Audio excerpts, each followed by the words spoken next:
అందరికీ నమస్తే అండి.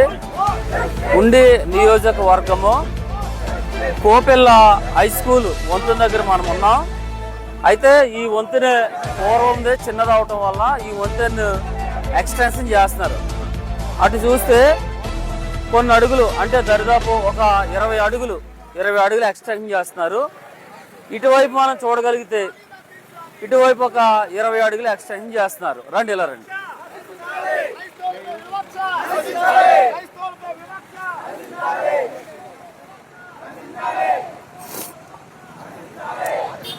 మనము ఈ తిన్నగా చూసినట్లయితే ఇటువైపు కొన్ని ఇల్లులు, ఒక హిందూ టెంపుల్ కూడా మనం చూస్తున్నాం. అయితే ఇదిగోండి, వంతెన ఎక్స్టెన్షన్కి మనం వెళ్తే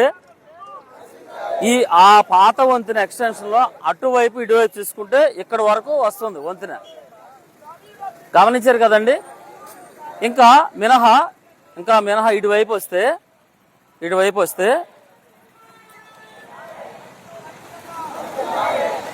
మన ఉండి నియోజకవర్గం పాత ఎమ్మెల్యే శివరామరాజు గారు ఉన్నప్పుడు ఇక్కడికి ఒక హద్దు వేశారండి. ఇదిగోండి, ఇక రాయి కనపడుతుంది కదా, ఇక్కడికి ఒక హద్దు వేశారు. అంటే ఇక్కడ ఉన్నటువంటి పేద బడుగు బలహీన వర్గాల వారి ఇళ్ళకి ఏ విధమైన ఇబ్బంది రాదని శివరామకృష్ణరాజు గారు కానీ రాంబాబు గారు గత ఎమ్మెల్యే గారు కానీ ఏ ఇబ్బందులు లేవని ఇక్కడ వరకు రాయేశారండి. ఓకే. తర్వాత రెండవదిగా మనం చూస్తే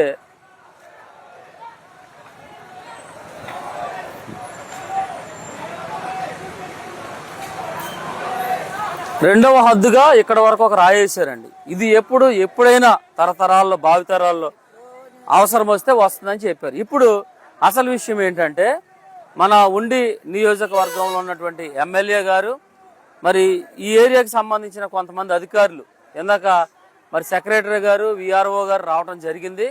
వాళ్ళతో మాట్లాడాం. ఈ ఒక్క ఇల్లు ఏ విధమైన అడ్డు లేవండి. ఆ వంతెన వేసుకోవడానికి, రోడ్డు ఎక్స్టెండ్ చేసుకోవడానికి ఈ యొక్క పేదలు ఏ విధమైన అడ్డు లేవు. వాళ్ళకి ఎటువంటి నోటీసులు ఇవ్వకుండా, ఎటువంటి హెచ్చరికలు ఇవ్వకుండా ఆ ఇల్లు అన్యాయంగా కూలగొడుతున్నారు. కొంతమందిని భయపెట్టి వాళ్ళ ద్వారా పడగొట్టేలా చేస్తున్నారు. సరే, హద్దులైతే నేను మీకు చూపించాను ఎక్కడ దాకా ఉన్నాయో. ఇక్కడ నుండి మినహా ఇంకా లోపలికి ఏ విధమైన హద్దులు లేవు. చూడండి, ఇల్లులు అన్యాయంగా పడగొడతామే చేస్తున్నారు. ఎటువంటి నోటీసులు ఇవ్వకుండా ఎలక్ట్రికల్ ఏఈ గారు వచ్చి వీళ్ళకు ఉన్నటువంటి మీటర్లన్నీ తొలగించారు. అలాగే ఇక్కడ ఒక క్రైస్తవ మందిరం ఉంది, అందరూ కలిసి ఆరాధించుకునే క్రైస్తవ మందిరం ఉంది. ఆ మందిరాన్ని కూడా చెల్లాచెదరం చేస్తామని, పడగొడతామని, ఆ మందిరానికి ఎలాంటి నోటీస్ ఇవ్వకుండా ఎలక్ట్రికల్ ఏఈ గారు ఆ మీటర్ తొలగించడం జరిగింది. చూడండి, వీరి యొక్క బాధను ఇక్కడ వ్యక్తం చేస్తున్నారు. వీరి యొక్క బాధను ఇక్కడ వంతెనపై ఉండి వీరి యొక్క బాధను వ్యక్తం చేస్తున్నారు. ఇంకా మనం చూసినట్లయితే ఇలా రండి.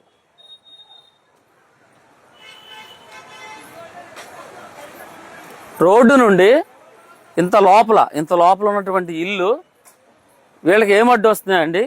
ఎప్పుడో గత 90-100 సంవత్సరాల నుంచి ఇక్కడ పేదలు, దళిత క్రైస్తవులు ఇక్కడ అద్దెకంటే ఇక్కడ వారు ఇప్పటి నుండో వేసుకుని వారి బాధ వాళ్ళ పడుతున్నారండి. వాళ్ళకి మరి కొన్ని డాక్యుమెంట్స్ గవర్నమెంట్ ఇవ్వడం జరిగింది. వారు కొన్ని వాటికి మరి మున్సిపాలిటీలకి వాటికి కూడా వారు ట్యాక్సులు కట్టడం కూడా జరుగుతుంది. ఇలా రండి, ఇటు వస్తే మనం ఆ రోడ్డు నుండి ఇక్కడికి మనం చూసుకుంటే దరిదాపు 100 అడుగుల పైనే లోపలికి ఉన్నాం మనం. ఈ లోపలికి ఉన్నటువంటి ఈ ఇల్లు ఉన్నాయి కదండి, ఇల్లు పడగొట్టించటం ఏంటండి పేదల మీద. ఒక్క న్యూస్ మీడియా కానీ, ఒక్క ప్రింట్ మీడియా కానీ ఇక్కడికి రాలేదండి. ఈ న్యూస్ మీడియా వాళ్ళు, ప్రింట్ మీడియా వాళ్ళు నాయకులకు అనుగుణంగా చేస్తారనుకున్నారా, ప్రజల పక్షంగా వాయిస్ వినిపించడానికి మీడియా వాళ్ళు ఉన్నారా? మనకు అర్థం కావట్లేదు అసలు విషయం.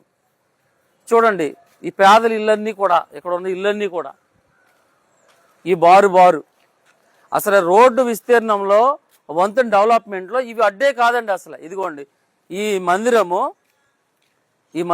రోమన్ క్యాథలిక్ సంబంధించిన మందిరం. ఈ మందిరం ఫస్ట్లో వాళ్ళు 90 ఏళ్ళు 100 ఏళ్ల క్రితం వేసుకున్నప్పుడు ఇది ఒక చిన్న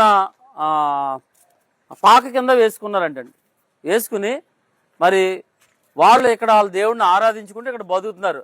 ఈ చర్చి చరిత్ర దరిదాపు 90-100 సంవత్సరాల చరిత్ర.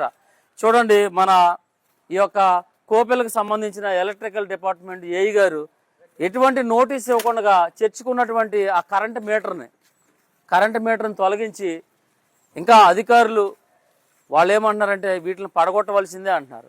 మా నాయకులు మేము ఏపీసీపీఐ నుండి మాట్లాడుతున్నాం, అంటే ఆంధ్రప్రదేశ్ క్రిస్టియన్ ప్రొడక్షన్ అసోసియేషన్ నుంచి మేము మాట్లాడుతున్నాం. మా నాయకులు రాజేష్ ఖన్నా గారు, ఇస్మాయిల్ గారు, కొంతమంది అధికారులతో మాట్లాడినప్పుడు ఈ ఎలక్ట్రికల్ ఏఈ గారు అంటున్నారంట ఎమ్మెల్యే గారు తీయమన్నారు, మేము తీసేసామని చెప్తున్నారంట. ఎమ్మెల్యే గారికి అంత ఇంట్రెస్ట్ ఏంటి ఈ పేదల యొక్క ఇల్లు పడగొట్టడానికి, అలాగే క్రైస్తవ మందిరాలు కూల్చివేయడానికి అంత ఇంట్రెస్ట్ ఏంటి? మనం చూసుకున్నట్లుగా ఈ తిన్నగా కూడా కాదండి, ఇంకా రోడ్డుకి దగ్గరలో ఆ కాలువ పక్కన కోపెల్లి హై స్కూల్ ఎదురుగా ఒక హిందూ టెంపుల్ ఉంది. ఆ టెంపుల్ అంటే మా గౌరవమే. ఈరోజు మా మందిరాలు కూల్చివేస్తామని, మా మందిరాలకు ఉన్న కరెంట్లు కట్ చేసి, మా మందిరాల్లో ఉన్న సామాగ్రి పాడు చేసి, బుల్డోజర్లతో కూలగొట్టుకుంటూ, ఇప్పటికి ఇది 10వ మందిరం పైన ఉండే నియోజకవర్గంలో ఆ పక్కన ఉన్నటువంటి హిందూ టెంపుల్కి ఒక కరెంటు తొలగించలేదు, ఒక నోటీస్ ఇవ్వలేదు, ఏమీ లేకుండా కేవలము ఎస్సీ ఎస్టీల మీద, దళిత క్రైస్తవుల మీద, అలాగే క్రైస్తవ మందిరాల మీద ఈ వివక్ష ఎందుకు చూపిస్తున్నారు? ఈ మతోన్మాదాన్ని ఎందుకు చూపిస్తున్నారు? భారతదేశంలో ప్రపంచ దేశాల్లో ఉన్న మేధావులారా, అలాగే మానవ హక్కుల్లో మానవుల యొక్క హక్కుల కొరకు పోరాడుతున్నటువంటి నాయకులారా, రక్షణ వ్యవస్థ, న్యాయ వ్యవస్థ ఏమైపోయింది? ఏం జరుగుతుంది దేశంలో?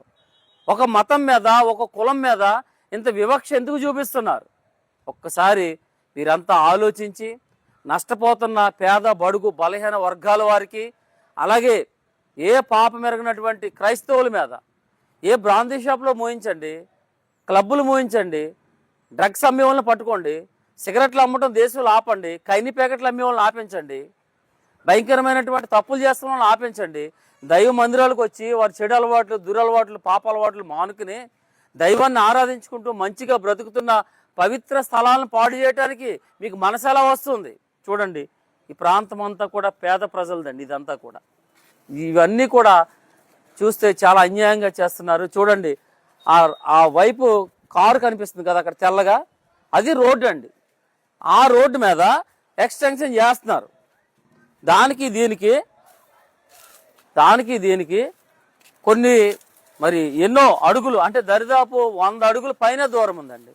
రోడ్ ఎక్స్టెన్షన్, వంతెన డెవలప్మెంట్ ఇక్కడ దాకా రానప్పటికీ కూడా చూడండి, ఈ ఇల్లులన్నీ కూడా తీసివేస్తామని, ఈ మందిరాన్ని పడగొడతామని, మరి ఇలా ఉండే నియోజకవర్గంలో భయంకరమైనటువంటి వాతావరణాన్ని సృష్టిస్తున్నటువంటి అధికారులను, నాయకులను ఖచ్చితంగా ప్రింట్ మీడియా వారు, అలాగే ఎలక్ట్రానిక్ మీడియా వారు, వారి పైన అధికారులు, మరి ముఖ్యంగా మన ఆంధ్రప్రదేశ్లో ఉన్నటువంటి కూటమి ప్రభుత్వం, జనసేన పార్టీ వారు, తెలుగుదేశం పార్టీ వారు వీటిపై స్పందించి మీరు పేద ప్రజలకు న్యాయం చేయాలని మీ అందరినీ నేను వేడుకుంటున్నాను.